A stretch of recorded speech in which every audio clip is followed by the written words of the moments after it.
day 2, and with me I've got the headliners, Savage Messiah. How's it going? And how are you guys doing? Good. Yeah, pretty good. So, how far did you have to travel to be here today? From Hastings. From Hastings. So you're actually playing Yeah, we played yesterday night a warm-up gig. warm-up gig. That's quite a long for way the- to come from Hastings. It's actually his own town, so we play like a Hometown show. show Yeah. just to. It's always good fun, you know, like Yeah. no pressure, so you just muck about, drag out some of the old back catalogue and stuff, just have a good laugh with it. Yeah, you know? we've got some really good fans down in Hastings, some friends, and it's cool. Yeah, just go and destroy the pub that I work in, basically. Just like, oh God, Savage are coming down. Oh God, it's going to be a nightmare. Just go level the place and then bugger off. You know? Right. So after tonight, where are you playing next? We've got a show. We're playing at the Garage in London in 14th of June. June, and then we hit the studio sort of early July. And we're making a new record, which will probably be out in January or somewhere around then, 2014. Right. We've got some stuff coming up in October. We've got some dates. So yeah, we should be busy in October. And then of course, once the new record's done, there'll be loads of, releasing tracks and, getting all the press done and, gearing up for our third album. Excellent. Yep. And how do you plan this third album to differ from the other two? Have you got thoughts in mind?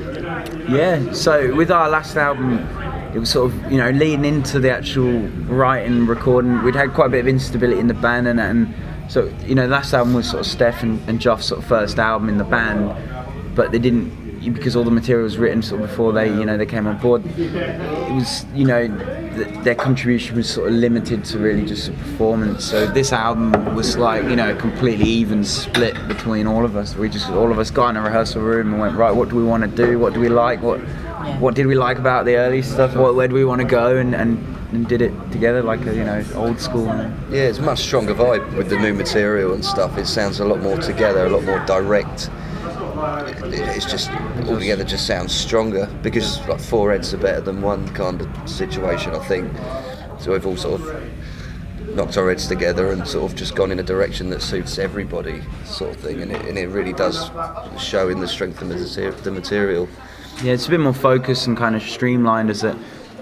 I mean, again, like with the last record, how it worked out is we sort of, obviously we had the lineup together in the studio, but then once the record was sort of done, we had to then rehearse it to go and play it live, whereas we've sort of gone back to that kind of how bands in, say, the 70s and 80s would have written an album, rehearsed it, then record it, because that way you get a better vibe of how strong the material is, because you know how it feels to play it, and I think that's really important.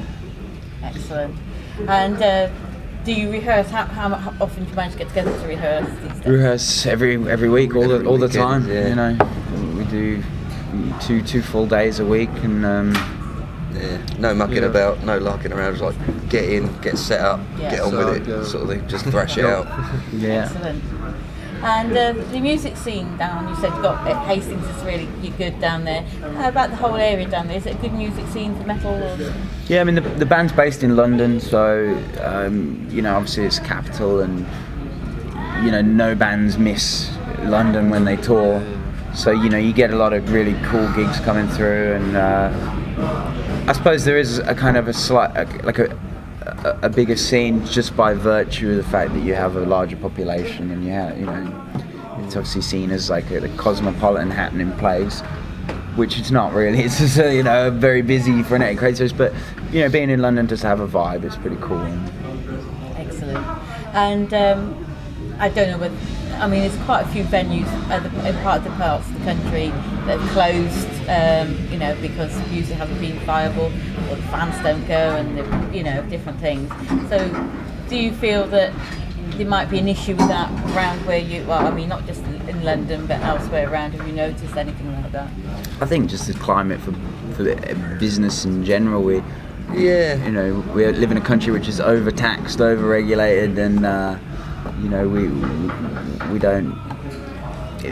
Any business is going to find it very difficult to exist. Yeah, I've found like in Hastings especially. I mean, it's a small town, but it's a very, very musical town. There's a lot of bands, even around the area, because you're close to Brighton and only down the road from Kent and stuff.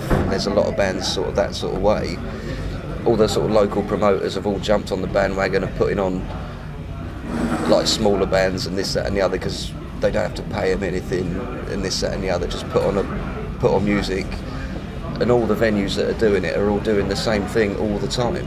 So instead of having one place that will champion live music and say, right, we're a metal venue, they're all trying to be all things to all people, and it's just half in their audience. So the bands stop coming, the people stop coming, and that it just kills the scene, you know. I mean, beauty about the place I work in, where we played last night, a place called the Carlisle, it's always has been a rock and metal venue, like dirty old school bikers pub with a stage and a decent PA.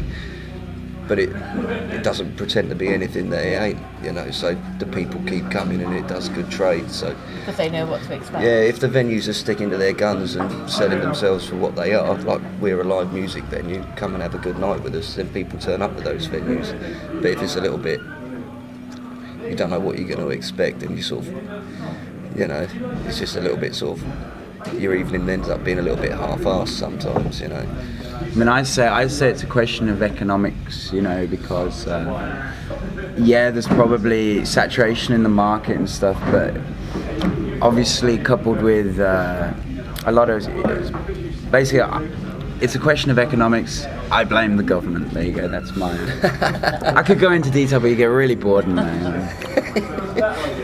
And talking about releasing, or when your new album come out, how are you going to do it? Would you prefer download, CD, vinyl, or tape?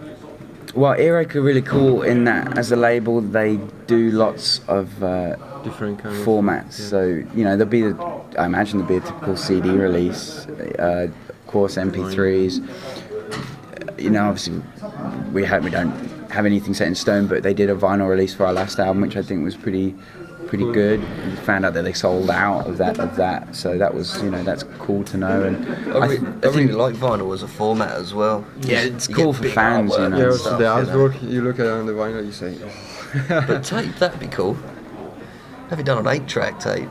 That'd be cool. Yeah, I mean, it's the No one would be able to play the it, one just format something to I've have, never that'd be seen awesome. our music on tape, you know, with the little folder. Yeah, that'd be cool. There was just Yeah, something yeah. in the news recently that they're thinking about bringing back tape. But lots of people have said, right, there was always been issues with tape because they catch and they, you know. Yeah. And they wear out. Yeah, have to go like with the fingers. Yeah. Oh no, please, no. And it sounds quite the same again. It gives your music a whole new sort of sound. Yeah. You never know, we might even do a mini disc release. How about Yes, that? yeah.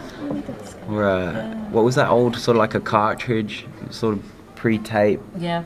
I don't know what the hell that is. What was them little things? No one's doing them It anymore. was like a kid's record player. Remember, it was like a red box with like a green arm that come out. And you had this little disc with big knobs sticking out of it. Have it on one of We them. want one of them. Yeah, let's do one of them. Indoctrinate the children of the world into the ways of Savage Messiah. That'd be awesome. That would be grand, big yeah. skull on Yeah, it. Like, definitely. yeah, buy your kids this. This is great. We always ask the bands a fantasy question. Okay. 2 years ago, the Big Four got together on stage at Sonisphere. Yeah. If you were one of the Big Four, you were headlining, which other 3 bands would you like to be headlining on stage with you? What song would you want to do, and where would it be? And you could choose one of your own songs, it doesn't have to just be somebody else's. Okay. So the fantasies, we're an alternate Big Four. Yeah, Okay. you're one of them.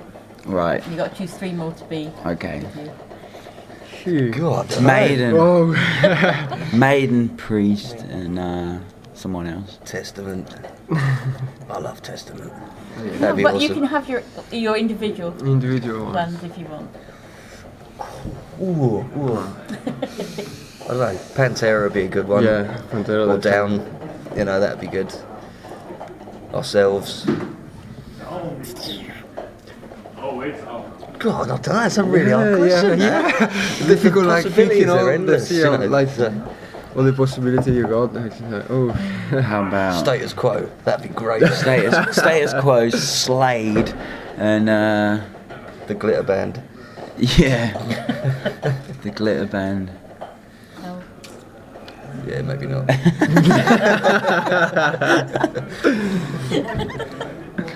Well, then, in light What of media song? revelations, yeah. What song? What to sort of collaborate all together? All four of you do the same song. Yeah, you'll be on stage doing this one song. Doing that Yakety Yak Don't Talk Back song, that'd be pretty funny. Doing the song from the Walt Disney version of Robin Hood. Or that Golly What a Day song. yeah. That's what we'd be doing. Golly What a Day. That'd be wicked. Golly, what a day. And which venue? Anywhere in the world? It's got to be Wembley Stadium, isn't it? Really? Yeah, Wembley Stadium. Okay. Us, quo, The old Wembley Stadium. Slade doing Golly What a Day. Wembley Stadium.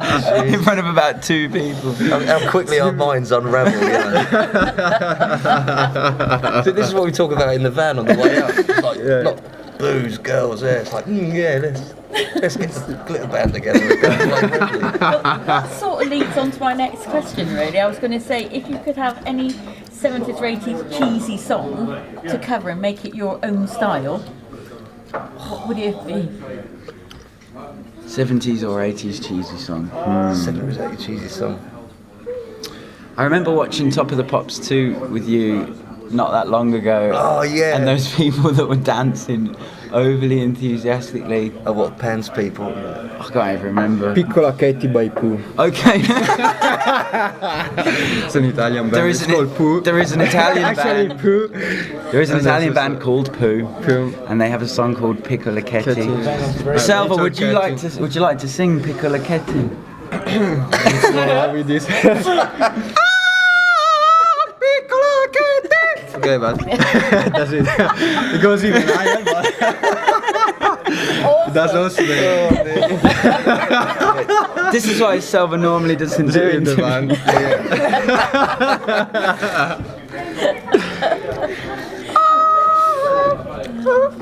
That's that's it.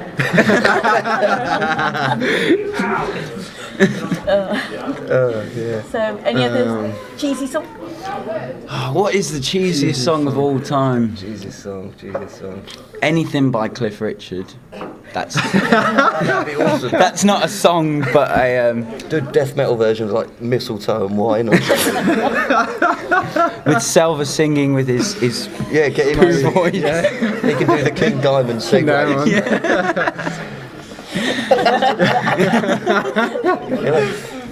Insanity.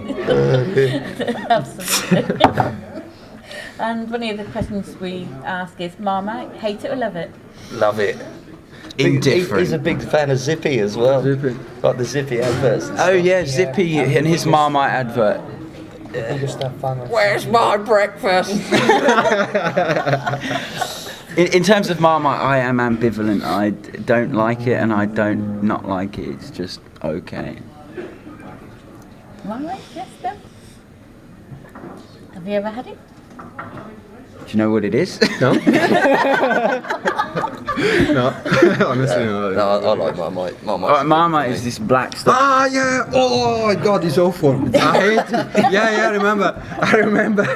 You were actually like playing somewhere, I think York or something. We like went to Tesco and I think you or I don't remember who said, "Oh god, we need to buy Marmite." Yeah. Sounds this like is something awesome.